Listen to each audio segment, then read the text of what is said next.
വരുന്ന 8-ാം തീയതി ഞങ്ങളുടെ നാട്ടിൽ ഉത്സവത്തോടനുബന്ധിച്ച് ഞങ്ങളുടെ ഒരു തിരുവാതിരക്കളി ഉണ്ട്. അപ്പോൾ ഞങ്ങൾ തിരുവാതിരക്കളി മെമ്പേഴ്സ് എല്ലാം കൂടിയിട്ടുള്ള ഒരു കുഞ്ഞു ന്യൂ ഇയർ സെലിബ്രേഷനാണ് ഇത്.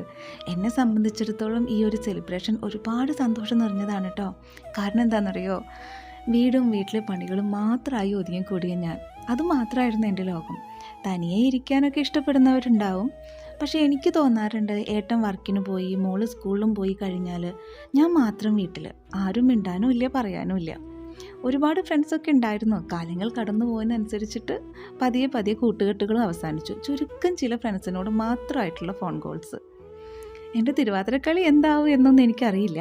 ഇവിടെ വരുമ്പോൾ, ഇവരെ കാണുമ്പോൾ, ഇവരോട് സംസാരിക്കുമ്പോഴൊക്കെ ഞാൻ ഒരുപാട് ഹാപ്പിയാണ് കേട്ടോ. എൻ്റെ ഈ ഒരു ഫീലിങ്സ് ഉണ്ടല്ലോ എല്ലാവർക്കും മനസ്സിലായിക്കൊള്ളണമെന്നില്ല. ഈ എവിടെയും പോവാതെ വീട്ടിൽ ഒതുങ്ങിക്കൂടിയവർക്ക് ഒരുപക്ഷെ മനസ്സിലാവും. Anyway, happy new year.